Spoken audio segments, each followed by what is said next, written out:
Del Evangelio según San Marcos. Decía también en su instrucción: guardaos de los escribas que gustan pasear con amplio ropaje, ser saludados en las plazas, ocupar los primeros asientos en las sinagogas y los primeros puestos en los banquetes, y que devoran la hacienda de las viudas, socapa de largas oraciones. Esos tendrán una sentencia más rigurosa. Jesús se sentó frente al arca del tesoro y miraba cómo echaba la gente monedas en el arca del tesoro. Muchos ricos echaban mucho, pero llegó también una viuda pobre y echó 2 moneditas, o sea, 1/4 parte de las.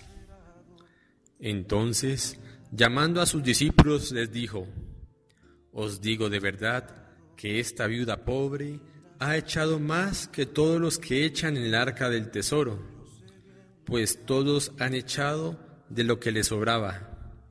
Esta, en cambio, ha echado de lo que necesitaba, todo cuanto poseía, todo lo que tenía para vivir.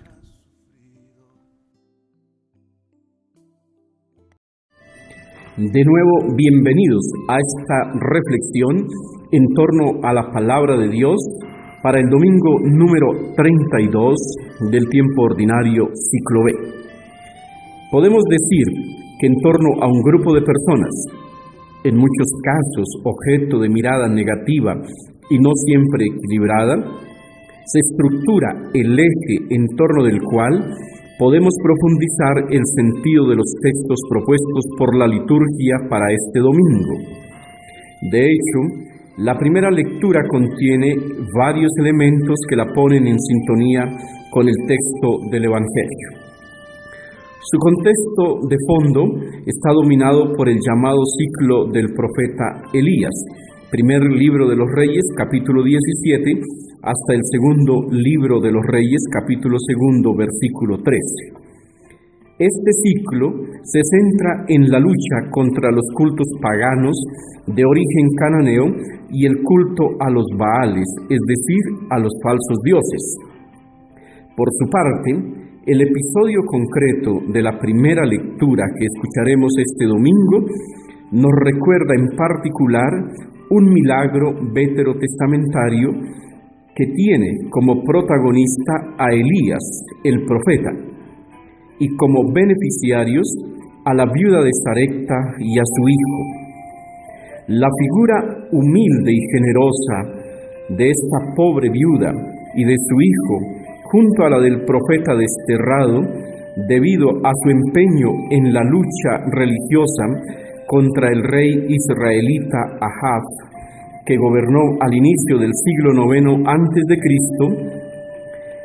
y contra el pueblo que está siguiendo las inclinaciones idolátricas de dicho rey, adquiere un significado muy fuerte en relación con la pureza de la religión y los comportamientos auténticos que la han de manifestar. La época, como ya dijimos, inicio del siglo IX a.C., está marcada por la carestía y tal vez la hambruna. Por eso el profeta ha sido enviado por el mismo Dios a Sarepta, una ciudad vecina a Tiro, es decir, fuera de Israel, en tierra extranjera. Los dos personajes viven en la fe la tragedia propia de su época, y eso los constituye, tanto a Elías como a la viuda, en paradigmas de fe para todos los tiempos. Escuchamos que el profeta proclama una palabra que opera el milagro. El cántaro de harina no quedará vacío, la aceitera del aceite no se agotará, hasta el día en que Yahvé conceda lluvia sobre la superficie de la tierra. Primera Reyes, capítulo 17, versículo 14. Mientras que la viuda cree al anuncio del profeta, ella se fue e hizo según la palabra de Elías, y comieron él, ella y su hijo. Lo leemos en Primera Reyes 17:15. Esta presentación nos prepara sin duda para entrar en el texto del Evangelio tomado del capítulo 12 de San Marcos, versículos 38 al 44. Allí estamos con Jesús realizando su ministerio en la ciudad santa de Jerusalén, según el esquema propuesto por el evangelista Marcos. La perícopa de este domingo contiene dos pequeños bloques bien específicos. El primero, que corresponde a los versículos 38 a 40, nos presenta a Jesús sentado en el atrio del templo, que hace un juicio severo acerca de la actitud religiosa de los escribas. En el juicio, Jesús detalla tres elementos que vale la pena hacer notar. Primero, el amplio ropaje y el ser saludados en las plazas que buscan los escribas, es decir, la búsqueda del reconocimiento social de los propios logros. Segundo, el buscar los primeros asientos en las sinagogas y en los banquetes, es decir, la preferencia por los honores y los títulos humanos. Tercero, el devorar los bienes de las viudas sobre pretexto de oraciones, es decir, aprovecharse del culto religioso para beneficiarse personalmente. En el fondo, estos tres juicios de Jesús dejan ver la incoherencia entre lo enseñado y lo vivido por estos expertos de las cosas religiosas de entonces, pero también tienen que decirnos mucho hoy.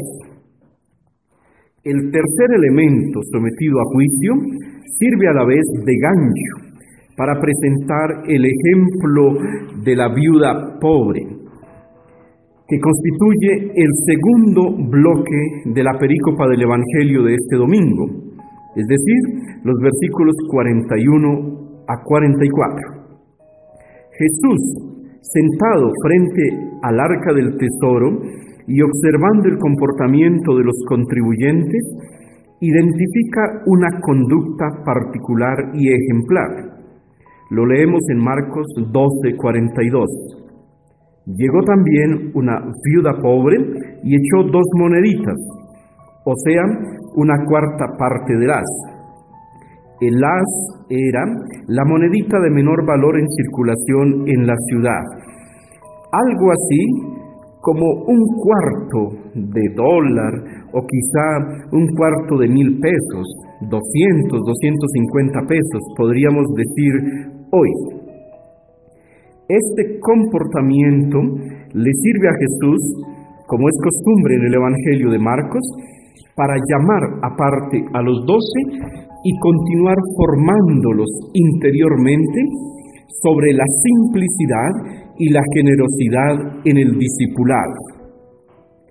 Así, ellos y nosotros hoy podemos comprender que la humildad generosa de aquella viuda se convierte en símbolo del creyente verdadero que hace del desapego a los bienes materiales la clave de su vida. En Marcos 12:43, en efecto, leemos: les digo de verdad que esta viuda pobre ha echado más que todos los que echan en el arca del tesoro. Ahora bien, esta clave tiene como principio fundante la capacidad de desprendimiento, pues todos han echado de lo que les sobraba. Esta, en cambio, ha echado de lo que necesitaba, todo cuanto poseía, todo lo que tenía para vivir. Leemos en el versículo siguiente, versículo 44. Una enseñanza decisiva se recibe entonces. El ejemplo de la viuda pobre, símbolo bíblico del pobre, del necesitado, junto al huérfano y al oprimido, nos indica que Jesús mira la profundidad del corazón y no las apariencias. Por eso agradece el óbolo dado por aquella pobre mujer, más que las grandiosas ofertas que solo brotan de la conveniencia exterior. También el texto de la segunda lectura, tomado de la carta a los Hebreos capítulo 9, 24 a 28, que nos continúa presentando la maravillosa meditación sobre el sacerdocio de Jesucristo, nos invita a descubrir que su muerte en cruz es un ofrecimiento de toda su vida. Todo lo que Jesús tenía lo entregó para darnos la salvación, y en ese sentido se puede decir que la segunda lectura también se conjuga, se entrelaza estrechamente con el texto del Evangelio. Estas reflexiones nos invitan también a reflexionar, a descubrir el sentido que tienen en la actualidad esta palabra del Evangelio. Tomemos como marco de inspiración parte del número 51 del documento de Aparecida, que nos dice: las nuevas generaciones son las más afectadas por esta cultura del consumo en sus aspiraciones personales profundas.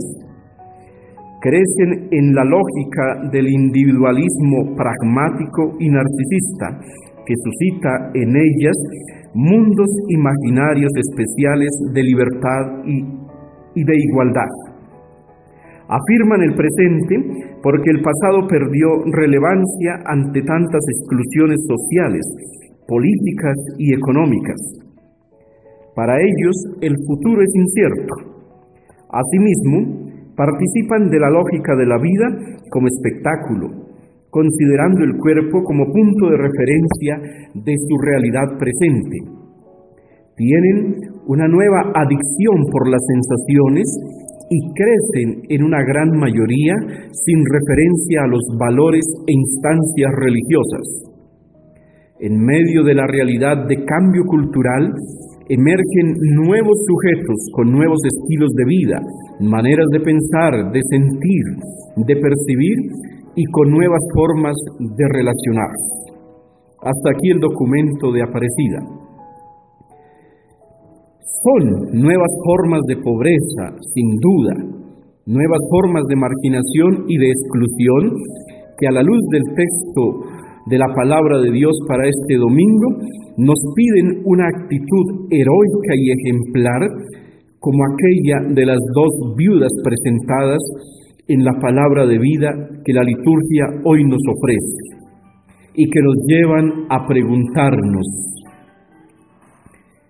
¿cómo ofrecerles a las nuevas generaciones, a nuestros niños y jóvenes, los valores e instancias religiosas para que sus vidas cobren sentido profundo, humana y cristianamente hablando? Dejemos ahora que el Espíritu de Dios sople en nuestras vidas para que la oración que a continuación proponemos nos inspire a vivir de verdad la palabra que acabamos de reflexionar. Señor, cuánto vacío interior y cuánto apego a las cosas del mundo nos domina con frecuencia a todos tus hijos e hijas. Señor, cuánta dureza del corazón nos invade.